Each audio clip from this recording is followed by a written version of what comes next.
And we are going. What is going on with everybody? It is your boy Eric, aka the Young God, coming to you live in the Green Dungeon. I am clearly freezing right now because I have on this snuggie right now, but that's not important. The important thing is the guest that we have on the other line.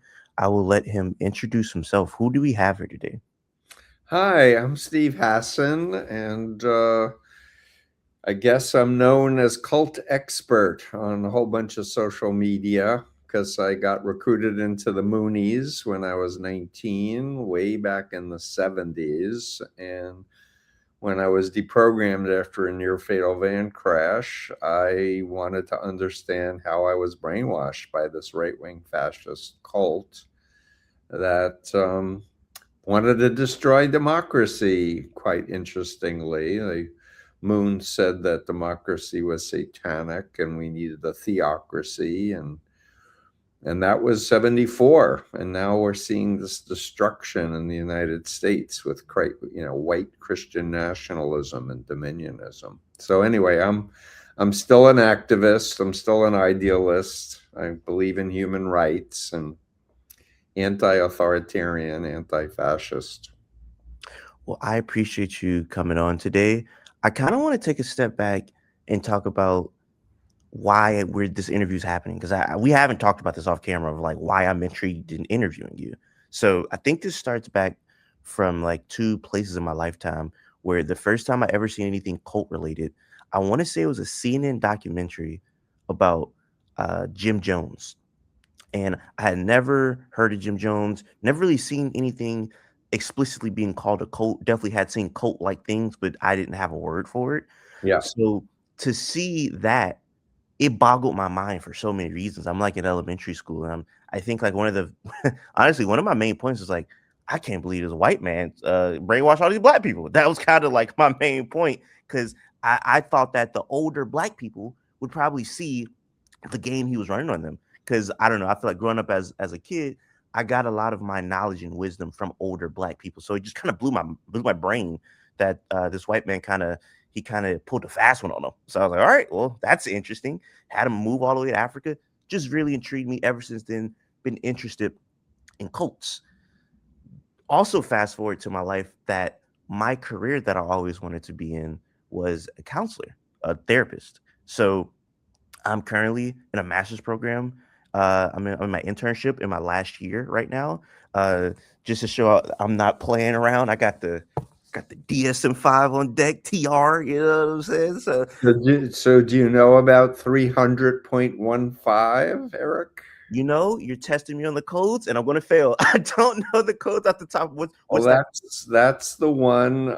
It's under dissociative disorders, but it literally talks about cults and brainwashing as a disruption of identity. Mm, So when cults say there's no basis to say that a group is brainwashing people, we're just new religious movements and all that other propaganda, I say actually there's well established science back to the 50s studying Mao's thought reform brainwashing programs for the revolution, and the China's doing brainwashing right now of Uyghur Muslims and Christians and anyone who's a dissident.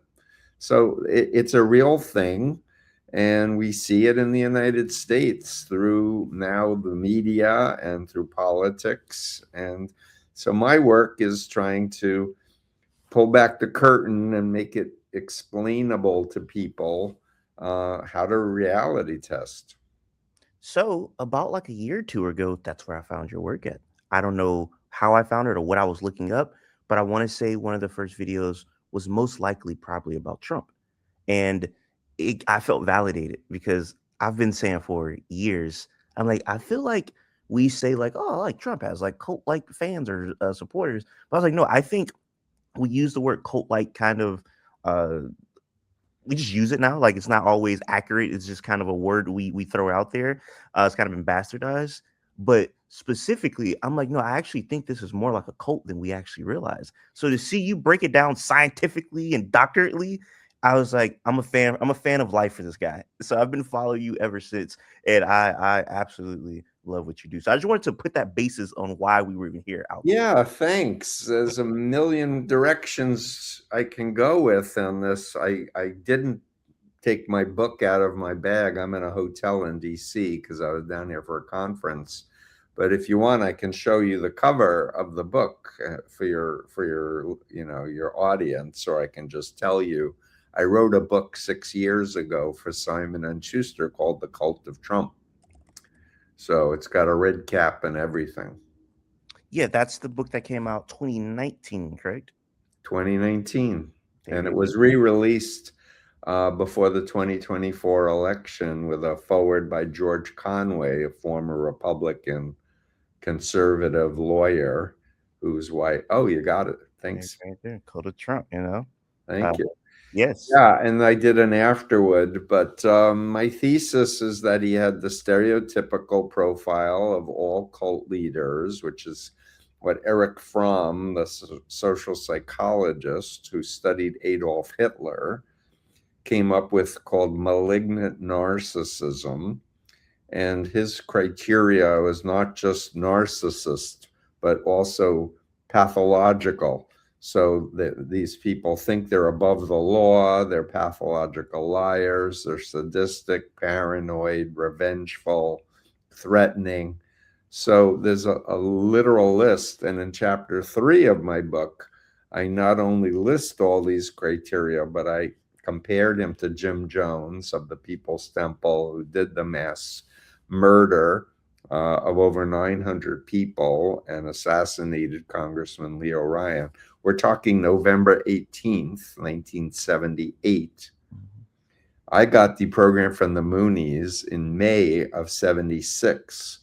So when I got out of the Moonies, I had never heard of the People's Temple. And I was back in college and looking at TV, and I'm watching the footage on CNN of people face down in the jungle with their arms around their children. And there were over 300 children murdered, mostly by their parents. There were a lot of foster kids in the cult. That was part of their grift to get money from the state of California for the foster kids. So that was funding Jim Jones. But anyway, I had never heard of the group before, and I saw that. And as I'm hearing the story, I'm like, I would have drank cyanide lace Flavor Aid if Moon had ordered us to, said God wants us to do that now. And there's a trial happening actually in Kenya as we speak of a preacher, head of a cult named Mackenzie. And he told his followers to not eat or drink water. And a whole bunch of people, including children, died there. And this brings up a big thesis in my book, The Cult of Trump, that it's not just that Trump has the stereotypical profile of a cult leader, but there are actual cults in the cult of Trump that are telling their followers that God wants Trump to be president. And the biggest group of these cults falls under the title, Eric, of New Apostolic Reformation. And to the average American, they're like, what is that? And they have no way of telling what's the difference between Christianity and this. And the media calls them Christians, but Christians go, no, that's not what Jesus and the New Testament are teaching. These are cults where the leader says, I speak to God, I'm a prophet or an apostle. And they claim to be able to cast out demons and do faith healings. Many speak in tongues to demonstrate that they're with the Holy Spirit. Only I can speak in tongues because it's not spirit. Yeah. It's just a psychological technique to go into an altered state. But the point is that there are millions of Americans who are in these churches and mega churches who think they're doing God's will to support Trump. And Christians are like, no, Jesus said, my kingdom is not of this world. And, It's hard for a rich person to enter the kingdom of heaven. As you do to the lowest, you do to me. All of these teachings they ignore. They're like, go after the poor, go after, Yeah. blacks and Hispanics, because we want a white Christian America, and the Indians and the native indigenous tribes are like, you're the frickin' immigrants, Yeah. you know. Take a hike. We've been here for thousands of years. But anyway, yeah. So I wanted to be on your show because getting the word out is really, really important. And what I say in my efforts, freedom of mind is the name of for my company. It's like I say, it's your mind, and only you should control it. You Yeah. shouldn't allow social media to control your mind. You shouldn't allow the fossil fuel companies to control your mind, or Trump, or some man or woman who says, I have the authority, and you need to ignore your conscience and your critical thinking and just blindly follow. I want to go down the Trump rabbit hole. I have 1,000 questions for you. But before we do that, I do have one question about Jim Jones because Okay, please. I want to go back to Trump. So I was kind of being like sarcastic, and I'm like, how all these black people like get finessed by this white man? But seriously, it does intrigue me because he was a preacher, a white preacher with what from what I saw, a majority black church.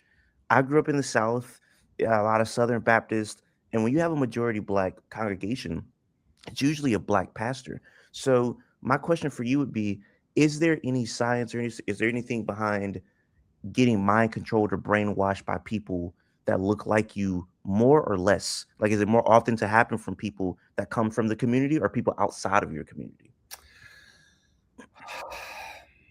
So, how I want to answer your question is, so let me start by saying I have a graphic that's on my website. Maybe you can pull it up, called the Influence Continuum. Mhm. It's on Freedom of Mind on the Learn. And you can see ethical influences on this side of the continuum, and authoritarian brainwashing is on the right side of the continuum.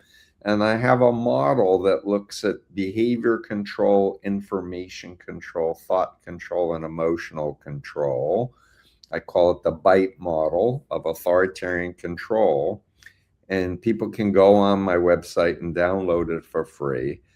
But if you study the BITE model, guess what the slave owners did to black people that they kidnapped and brought to to America?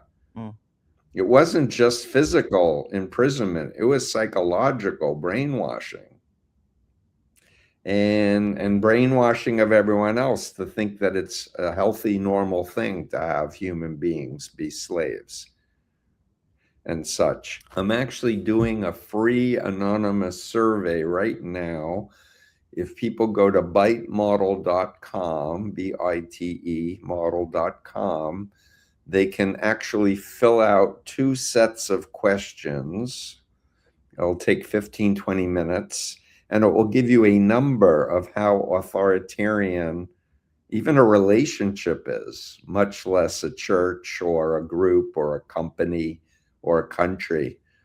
And so people can reality test for themselves based on the actual BITE model that we included in the survey.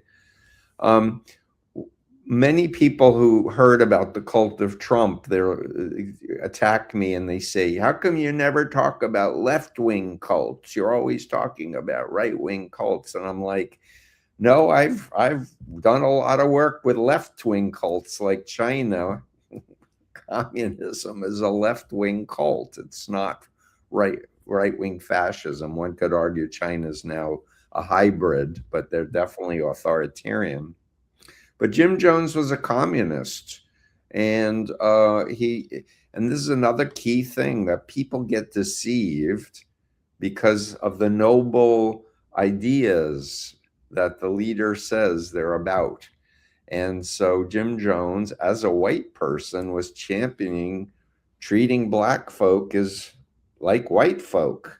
So it was a very attractive appeal, and he did the faith healing crap of the New Apostolic Reformation.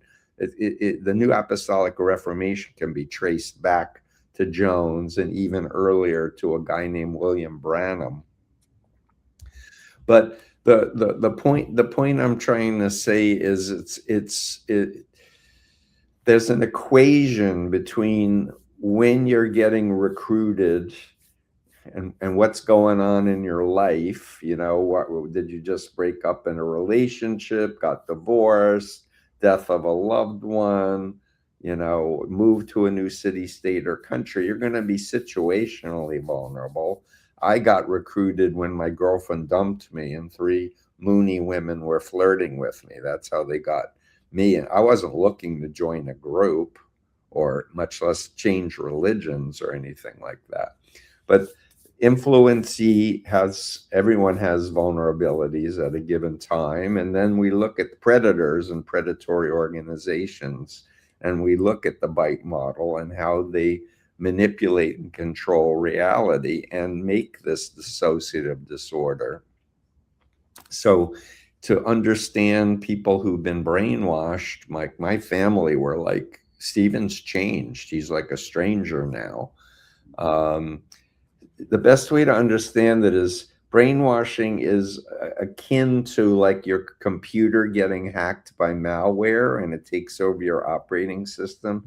It's like you get deceived and then you get programmed with what you think is your authentic self or your higher self or your God-centered self. This is your fallen self because you weren't in the cult before, but you're still there. You're just imprisoned by this programming. But that's also part of the key of how we help get people out of these groups, is by suggesting, first of all, just take a time out from your involvement.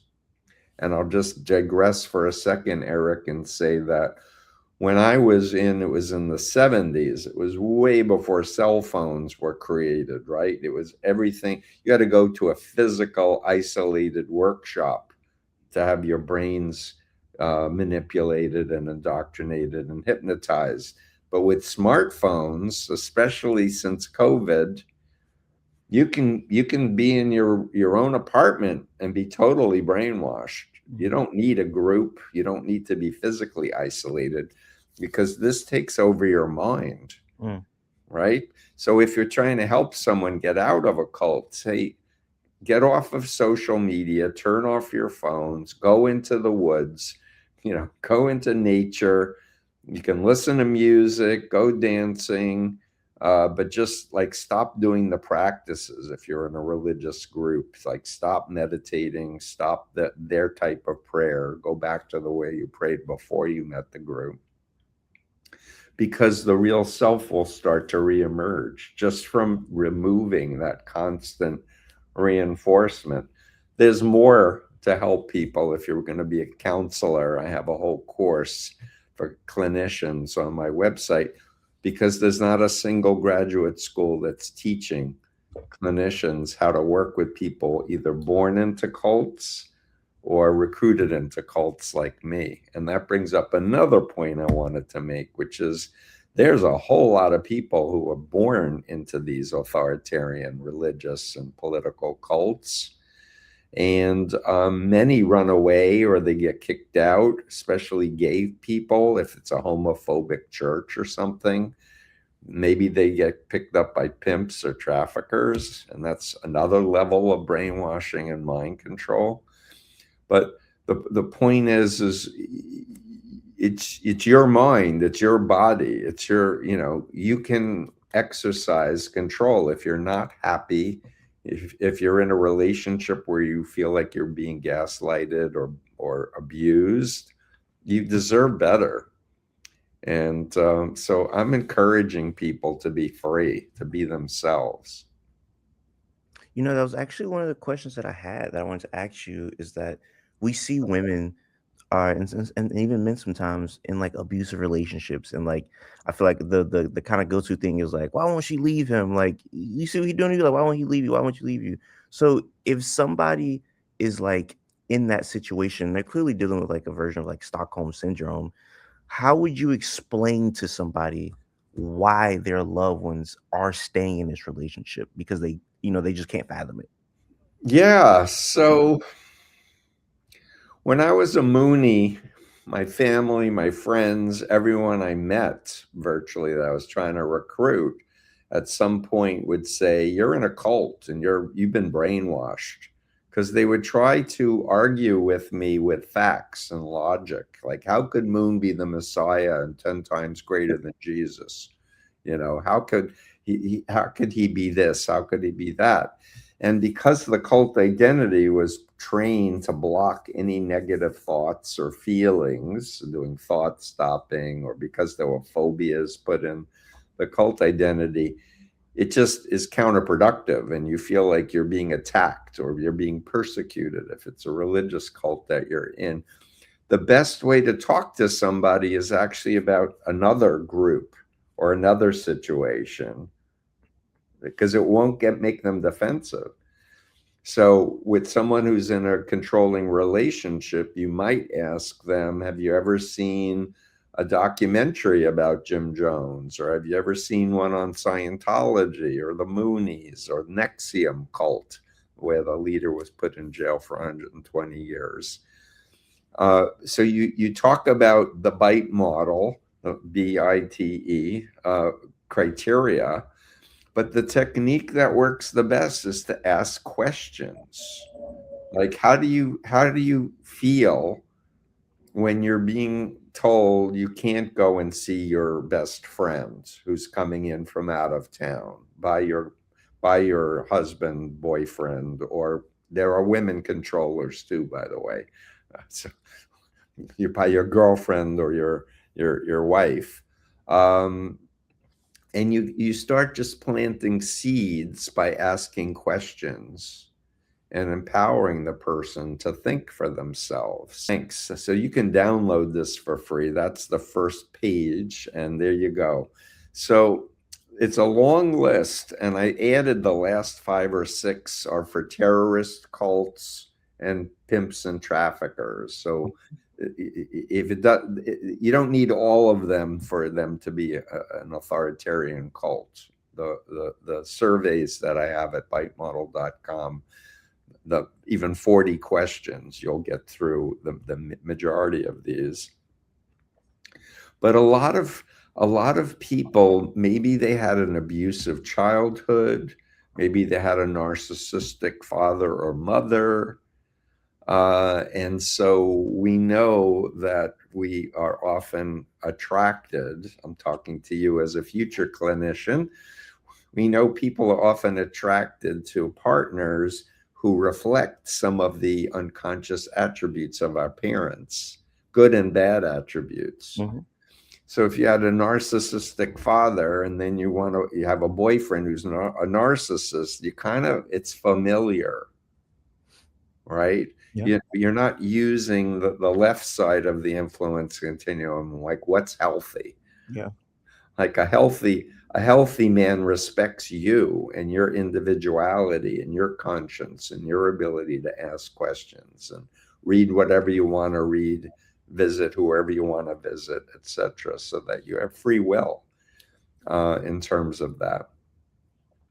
But if you go through the criteria and the boyfriend is controlling the money in your paycheck, is telling you that you have to, you can't go to school and become a clinician because you have to stay at home and take care of the kids because he doesn't want to take care of the kids. Whatever. Use your judgment and understand you are worth more than being a doormat or being a pawn of some controlling person, and that you deserve better.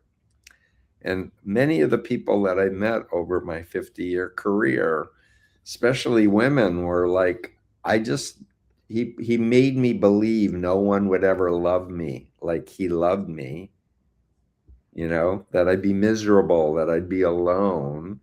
And I'd explain that's a phobia. Mm, And I actually participated with some sex trafficking survivors in putting together a very important program for sex trafficking victims called Ending the Game. mm, You can get more information at endingthegame.com. Rachel Thomas was the main pioneer of this program, but Kadisa Phelps and myself worked on it as well. And what we do is we explain, usually to young women. And by the way, most people inducted into sex trafficking, they're recruited like 12 to 14. mm, You know, we're hearing all about Epstein files. Why? Because they're the most vulnerable, mm, and the controllers convince these young children that they love them and that they're demonstrating their love by having sex, and all those hormones that happen in the physical intimacy, because children have no reference point for like what's this about, yeah. right? So we explain that narcissists and malignant narcissists, which describes most every pimp and cult leader, uh, they have no empathy. That's one of the characteristics of narcissism. And if someone has no empathy, they may say they love you, but they're incapable of love in the Mm, true sense of the definition of love. So when we explain this to young people that who may have gotten arrested by the police 5, 10, 12 times and went back to the pimp, by sitting in a 10 session course with sex trafficking survivors, explaining, he said he loved you, but here's the criteria of a cult leader, and lack of empathy. It means the guy's incapable of love, or the woman's incapable of real love. When you love somebody, you put their needs above your needs. You can feel their pain if they get mm, hurt or if yeah. they're sick or whatever. You want to lift them up. The narcissists pretend they know the words, they know the scripts of how to pretend, but it's bogus. You know, another thing that kind of made you go up on my radar where I was like, this is my guy, is what you're saying right now, because I jokingly said this one time and I thought about it. And I was like, wait, I might be onto something. I told somebody, I was like, pimps are nothing but cult leaders with like cool suits. I was like, they just dress cool and that's about it. But I thought about it, I was like, no, they actually are cult leaders, because I was watching a podcast with a pimp one time and he said that he had 5 women living with him that worked at Amazon, and all of their paychecks from Amazon go directly to his bank account. They don't Yep. even see a check. I'm like, if that's not a cult, I don't know what a cult is. You know, they are Commercial submitting. cult is what the label I put on that. What is it? What'd you say? Commercial cult. We Commercial. have religious cults, political cults, but commercial cults. They're in it for the money. And it's the same with sex pimps, because the women, give the cash to the pimp. Yeah. So it's like, no, you work. You should have control of your money. It's your time, it's your effort, it's your sweat. So yeah, what I want everyone to understand, we're doing this interview. It's the end of February of 2026. And Donald Trump is a malignant narcissist. He acts like he's a mob boss. We have facts that say he was recruited by Russia. At the earliest documented is 1987, but possibly earlier. His first trip to Moscow, he came back to the United States and took out a full-page ad in the New York Times saying NATO should be disbanded. Hmm. And if that isn't a clue that Russia got to him, and I'm sure paid for the ad, but look at the behavior. He's aligned now with Putin, who invaded Ukraine, is killing civilians, murdered Navalny, with poisonous, poisons. The guy's an evil dictator, and Donald Trump is using deception left and right. And why I think it's important for people who have any confusion to read Combating Cult Mind Control, or read The Cult of Trump.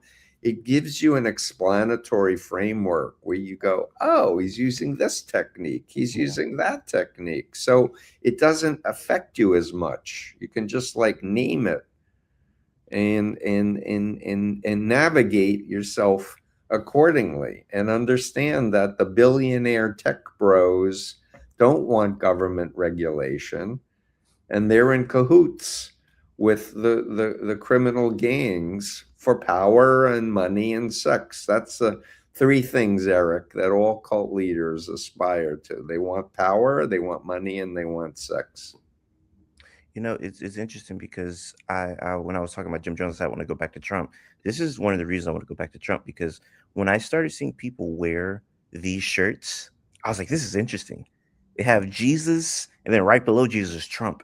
It's like it's almost like it's competing. It's right there. And I had never seen a president with so much just fanfare. Of course, people vote for presidents that they like, but if this felt different, the way that they support Trump, it feels like a cult. So for you who studies this and will know more than me, has there been any pre-Trump? Has there been any American politicians with as much cult-like fans as Trump has, or is this the first we've ever seen of this in America? Uh, no. I'm thinking. Are you talking about presidents? Or are you Just with talking politicians in general. politicians? Well, I mean, think about the McCarthy era. Mm, During World War II, America entered very late. We had a very robust Nazi occupation happening, lobbying.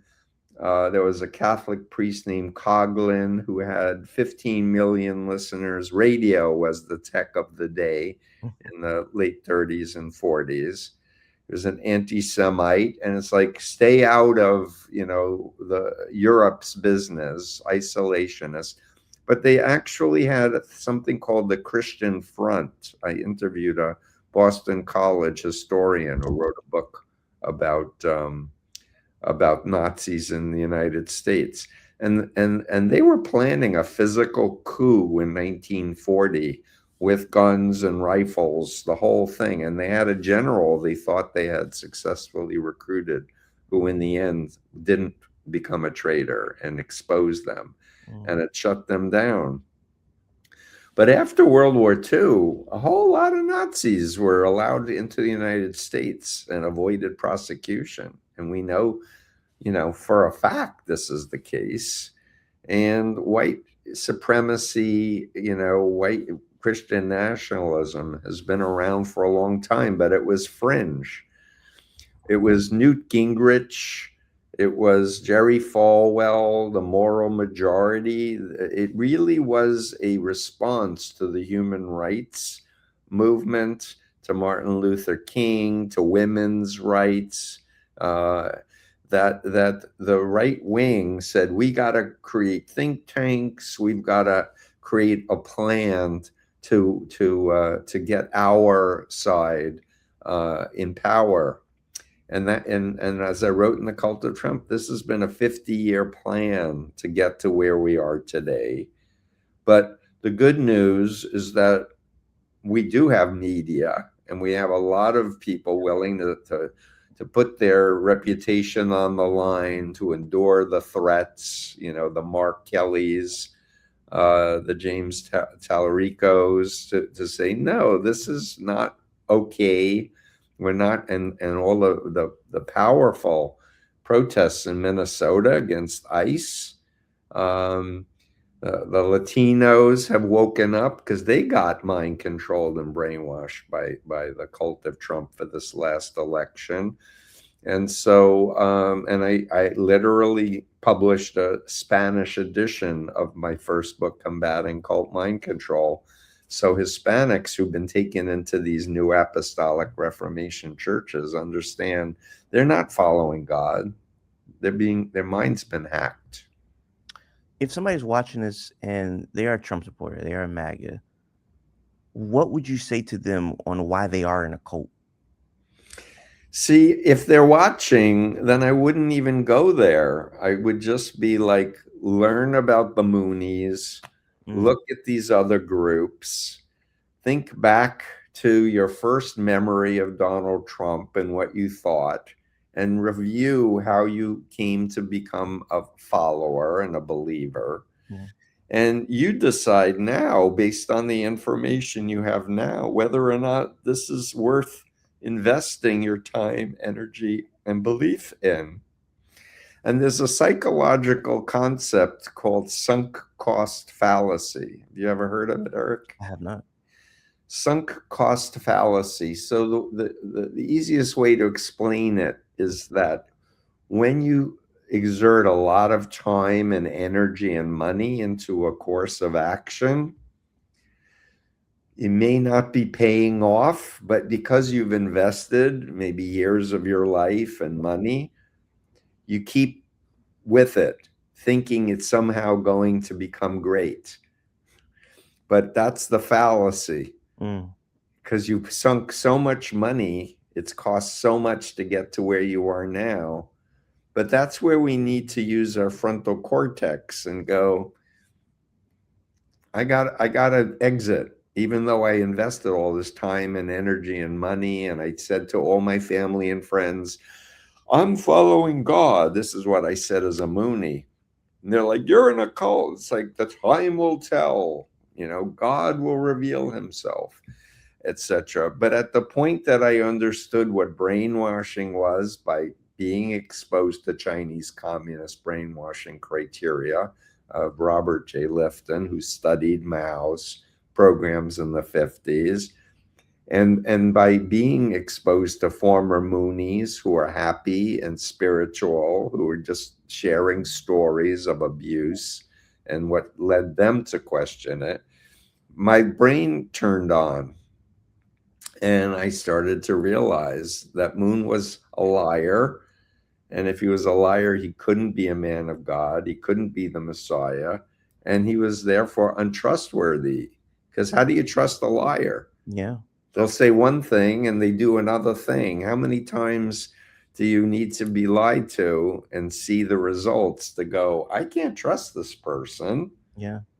But even if you spent years donating money and going to rallies, it's like, yeah, but now is all that matters, and how you want to spend your time and energy and money going forward. Yeah. And when I realized I had spent 2.5 years, literally 18 to 21 hours a day, 7 days a week, for no money, dropped out of college, quit my job, cut off from my family and friends. Um, at the point that my brain turned on, it was like, I got to leave. Yeah. Like the bubble burst. It was like, there's no future with this. This is brainwashing. Yeah. I'm not happy. And I cried for hours when it finally hit me. And then I was just like, now what do I do? And fortunately, I'm very lucky. I have family and friends who are like, we love you, Steve. We believe in you. Yeah. Don't worry, give yourself some time. I had nearly died in this van crash. So I had, like, my leg was in a cast. I needed 2 operations, Mm, etc. But I had people who said, we got you, you know, there's life. And I was 22, right? So, but there are people that are reading my books and leaving cults, and they're in their 50s, 60s, 70s even. And they're like, I want to spend the rest of my life free. yeah. Especially if they were born in the Jehovah's Witnesses or the Watchtower or the Mormons. Those are the two biggie authoritarian religious cults in the United States, because they were created here. They're now global, but they were created here. And there's a lot of top people who've left, who've written books and explain how it's so bogus.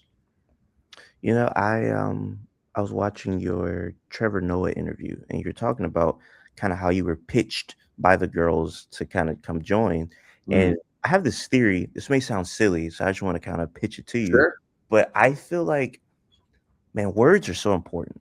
And even the words, how you said your parents, they were using words like cult and that kind of like pushed you away. But your sister was the only one who didn't say you were in a cult, and not hearing her say those words made you feel more comfortable to talk to her about things because she just the way her word and her vocabulary was directed to you made you feel more comfortable. And on the other side, the way that the Moonies spoke to you made you eventually feel more comfortable into being like, okay, I'll stay. And then, you end up becoming like one of the leaders of the cult. So my theory, which kind of sounds silly, is that words are so important, but I feel like they're being devalued just with rather if it's the internet and everybody could tweet and they're just tweeting out things for engagements or people are just saying words for clickbait, just saying things that are not true, misinformation, disinformation. I feel like what we say, we aren't watching what we say. We're just saying things. And it's like, yo, these words are important. You need to notice when certain words are said, what these words mean. But I don't feel like it. I feel like words are just at an all-time low value. So with that being said, my question to you is, how important are words? That sounds like a silly question, but I feel like they're really important. Yeah, you're absolutely right. So, words are the tools we use to think. Mm, And in fact, one of the 8 criteria of Robert Lifton when he was doing his book on Chinese communist brainwashing, one of his 8 criteria is called loaded language. mm, And what he meant by that are there were specific words and phrases used by Mao that were thought terminating cliches. Oh, you're just a bourgeoisie person, mm, or you need to be part of the people, right? But in the cult, it has very specific associations. With Trump, he likes to say fake news. He likes to say woke is bad. Woke it is a great word, and black people used it, you know. And I use it regularly. I describe my waking up moment when I realized that I had been brainwashed, right? So words are really, really important. And words also should be giving us more understanding of reality. It should be connecting us with other people, not only a language within a small group of people that only they understand what is being said and such. But I just want to say about my sister. My sister and I were very close. She's 3.5 years older. I have 2 older sisters. But what she said to me is, I don't understand. And I miss you. And I want you in my life. So there was nothing that was going to trigger that Satan was in my sister trying to attack God or anything like that. yeah. And I tried to recruit her. I really did. But she would never come to a workshop, Yeah. you know, because she was advised not to go because she might have gotten brainwashed too. Hmm. And that was the advice in the 70s was don't go. Also, you don't want to show support for the group. So don't go to the cult workshop or whatever. But as a therapist who gets hired by families to coach them on how to help their loved one who's been radicalized, I say if you're coached by us and a former member, going to a cult program, insisting your loved one sits with you and then meets with you afterward to debrief can be a very positive thing Yeah. because you're demonstrating I'm open to putting myself in a new uncomfortable situation because I love you. Mm, And if you do it, you then putting kachink money in the bank to say, I'd like you to give me an hour to meet with somebody and hear another perspective, right? yeah. And because it's only fair. Hmm. And then the cult would say, no, you can't meet with the ex-member. They're filled with Satan. And then I coach my families to say, Yeah, but you're smart and you're spiritual, and you'll be able to tell if someone's evil or if they're a nice person Yeah. real fast. And if you think they're evil right away, then you don't have to stay. But ex-members are doing it because they care and because they can empathize. I was there once too in that Yeah. group, You right? yeah.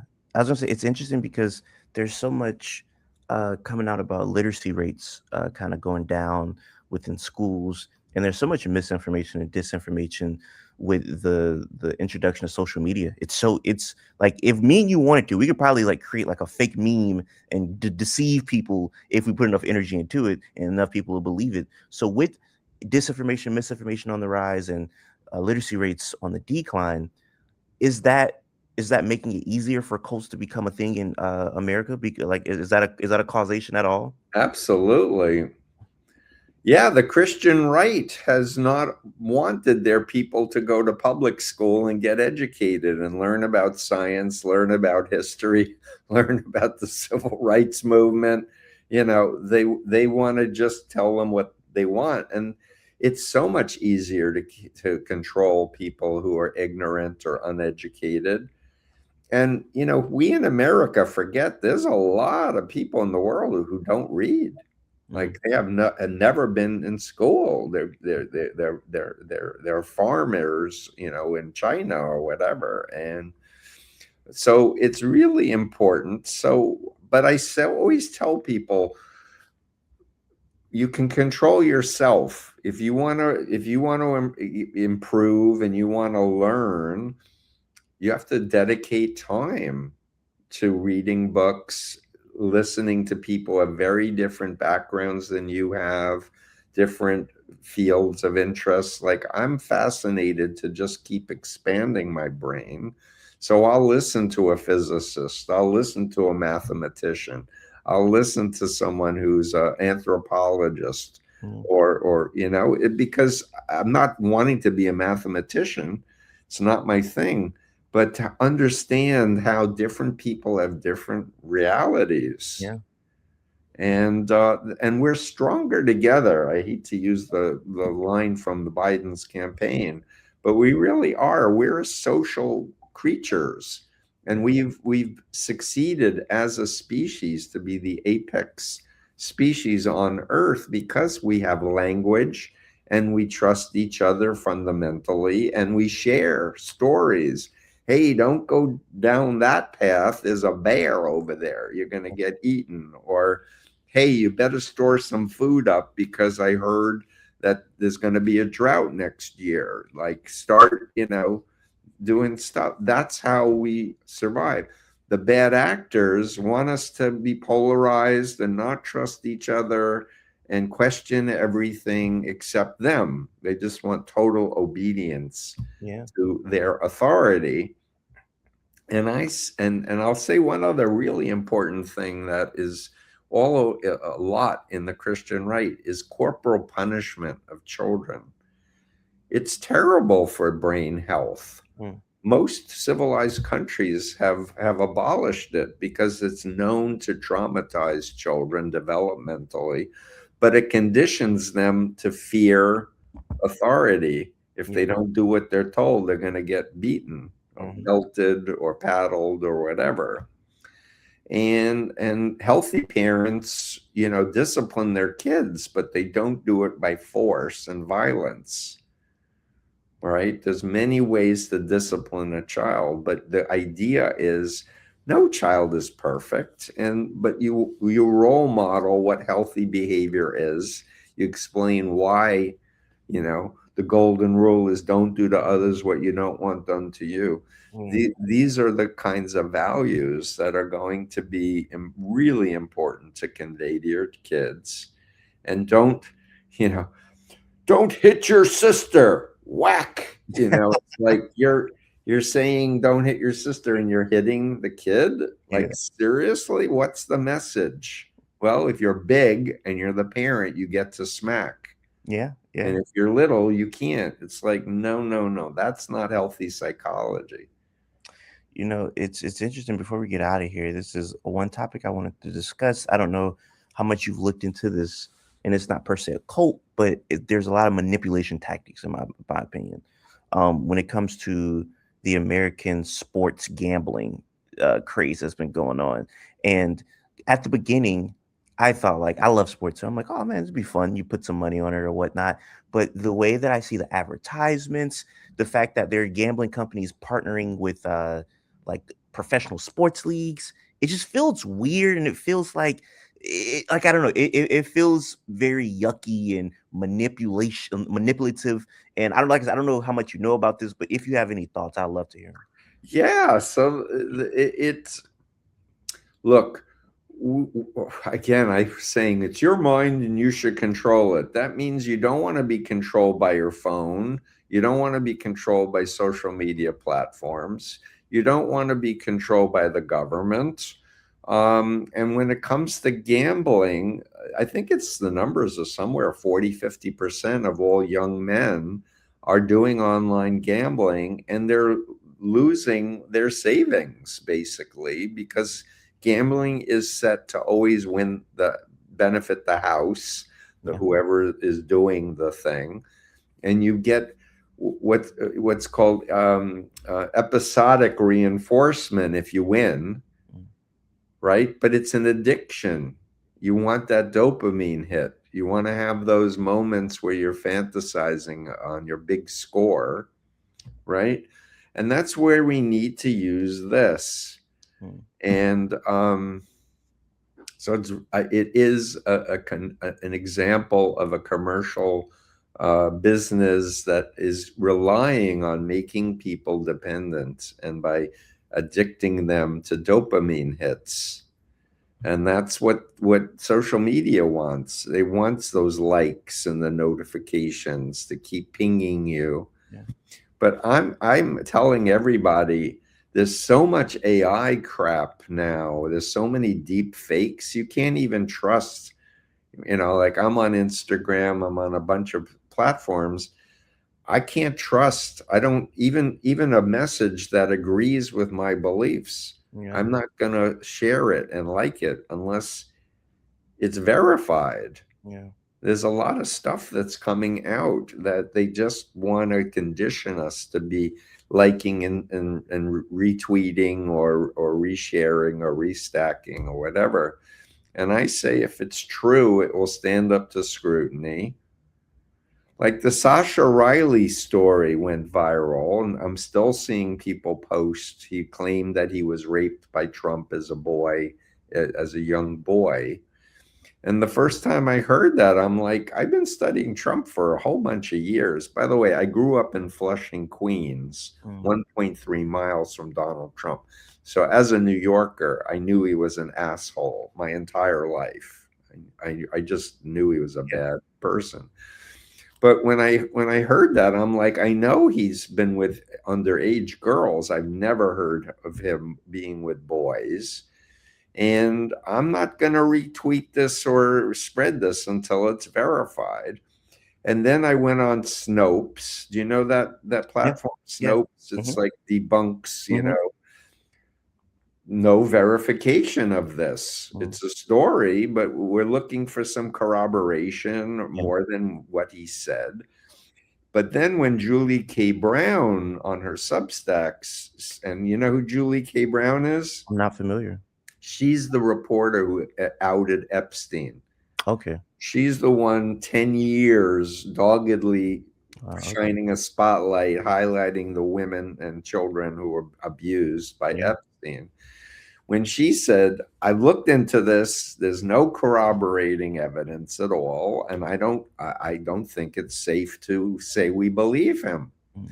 So because I consider her an expert Yeah. in trafficking. Yeah. So that's what I said. Julie K. Brown and Snopes says there's not enough evidence. But I'm still seeing memes out there about Sasha Riley. And I'm like, show me, I want to believe there are aliens out Yeah. there and people visiting Earth, but I haven't seen any convincing evidence. And seeing something online with an image is not convincing scientific evidence. I have literally friends who are astrophysicists And they argue, because there are trillions of stars and galaxies out there, the mathematical odds of other intelligent life suggest there is, maybe not carbon based like our bodies, but then they say there's no proof that anyone's come to Earth, and that they're reptiles who are shapeshifters, and they're Hillary Clinton. Yeah. They're draining adrenochrome from babies. Yeah. And this brings up another point. I see we're almost wrapping up, but another point, people need to know the difference between a conspiracy and a conspiracy theory. Like, a conspiracy is when there are known actors and it's proven that they were breaking the law, they were communicating with each other, etc. That's proven. Like, it's a proven conspiracy that the Moonies have been in cahoots with Scientology, the Children of God, the Hare Krishnas for decades, that it was a conspiracy to take it down. But a conspiracy theory is an attempt to make sense of things, right? And QAnon was a conspiracy theory, right? That was a psyop that was deliberately done using alternate reality gaming technology. This is from colleague Jim Stewartson, who helped to develop the technology. But what's interesting now with the Epstein files that have come out is QAnon was saying it's the Democrats who are the traffickers and the pimps and abusing children. Now with the Epstein files, we know there are some Democrats who are abusing children, but most of them were right-wing Republican, and libertarians who were doing it. And there was actually a conspiracy to not prosecute Epstein properly, that Ludnick, who's now in the Trump White House, there was a conspiracy to, and so that's different. We now know that Ghislaine Maxwell's father worked for Russia. Like, that's not a conspiracy theory. That's a fact. So I want your listeners to go slower, but look to experts who are really credible, who look for facts, whose reputations are more important than getting a story out fast and getting a viral video. Yeah. Like, we need experts, because as humans, we can't know it all. Yeah. So I need to look to Paul Krugman today. He won a Nobel Prize in economics. He said crypto's a cult. It has no value. If it's backed by money or gold or something, okay. But in and of itself, it's an idea. Yeah. It's a pyramid scheme. And I've been saying it's a pyramid scheme since I first heard of its existence, because I help people get out of MLMs and pyramid schemes where they believe they're going to make millions. And here's the confusing part is, if you get in at the beginning of one of these schemes, you do make money, but it's on the backs of everyone you've recruited. They all lose money, you make money and get out, but this is a scam. Yeah. I know we're about to get out of here, but I want to touch on one more thing that I heard you say in a great video you did with Dr. Frank George on your channel about Trump. I really enjoyed that video. But you said something out of in not regard to Trump about because we were talking about sources, the APA, and you were talking about the APA maybe being I don't know if corrupt is the word. I don't know if the word is corrupt. The word. American Psychiatric Association has been corrupted by big pharma. Okay. To give them a lot of money, and the APA basically shut down a lot of top psychiatrists, psychologists, people like me, by saying that there's a Goldwater rule that says we can't assess political figures, to which we were saying, I'm not in the APA. That's guidance for members, and Bandy Lee, who edited New York Times best-selling books on the dangerous case of Donald Trump. She was canceled from being on TV. I've been canceled. I used to be on TV all the time before the Cult of Trump book came out. So there is a conspiracy. Frank George is a top clinician, also a neuroscientist. He taught me something in that interview, Eric. He said, I've studied addiction, and the same pathways that you can be addicted to heroin or dopamine, a narcissist is addicted to having followers to give them narcissistic supply. I'd never heard that description. I was like, thank you for explaining that. Makes a lot of sense. Because when a narcissist doesn't have followers anymore, they go nuts. They really can't handle it. And that Jim Jones kill himself. Like, I'm out of here. I'm taking everyone with me. Yeah. Right. I just want to say, as we're wrapping up, that you listened to Trevor Noah's interview with me. I can't tell you how much I've loved him over the years, The Daily Show, and I just think he's brilliant. So when he invited me to come to New York and be interviewed, I jumped at it, and I've had a great time. And they just released it a few days ago, and it's like 2 hours. He didn't, and his people said, don't get into the cult of Trump. We're talking about cults and brainwashing. But at the end, we did. Yeah. We talked about Marjorie Taylor Greene, but he brought it up. I thought they may cut it, but they didn't. Anyway, I love Trevor Noah. And if you love Trevor Noah, come and go to his YouTube, and it's on Sirius and it's on other podcasts, and like and share it, because it would be great to make it go viral. For sure. Really great interview. I appreciate you coming today. And we'll end it on this note. You said something in a Trevor Noah interview. We'll end it on a light note. You talked about watching TV. What is the doctor watching on TV these days? Almost nothing. I don't watch TV much. If I'm watching it, I'm watching like streaming platforms. Yeah. So, and I only have a certain amount of energy to watch cult-related streaming shows. Like, people said, you have to watch Pluribus, and I watched, and it was about a cult, or Severance. Yeah. That was written by a former cult member. Because it really does, explain a lot of the techniques and the feelings, etc. But I like comedies. I don't like horror movies. I love Robin Williams. I'll watch things over and over again. But I just went to this play the other day. It's a Miss Doubtfire play. So that was in the film. He played Mrs. Doubtfire. I went and saw Keanu Reeves, by the way. There was a Broadway play on Waiting for Godot. That was really interesting. I love Keanu Reeves. But, the Matrix movie series is used by every mind control cult, virtually. This metaphor of, you think you know what reality is, but it's completely different. We'll tell you the truth. Take this, and we'll show you the truth. That metaphor is used by ISIS, and it's used by so many Bible cults too. And it's a movie. A movie series, people. Well, I appreciate you coming. I would love to do this one day again in the future. Is there any last words you want to leave with the people?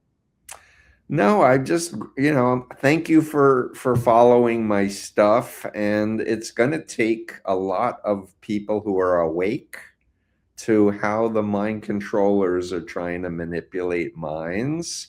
Now Trump's trying to manipulate the elections because he knows he's going to lose by a landslide. He's tanking.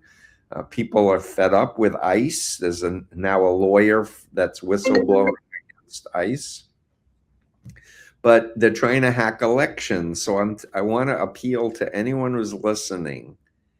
If you don't like Trump and you don't want to be in a dictatorship, get involved locally in your community and support election workers. get involved with school boards, whatever your capacity and interest is. If you're a content creator, I'm seeing YouTube wrote an album. Bruce Springsteen wrote a great song about Minneapolis. He's doing a tour. We need more people standing up because they want us to censor ourselves out of fear. But the more people are speaking up and standing up and showing up in crowds, and there's a No King's Day, March 28th, I believe, is the next big one. We need to participate to save democracy. Have All right, hope. well, have hope for everybody watching. I appreciate you guys. Until next time, I say what I mean what I say. Haters gonna hate, players gonna play, and you guys holler at your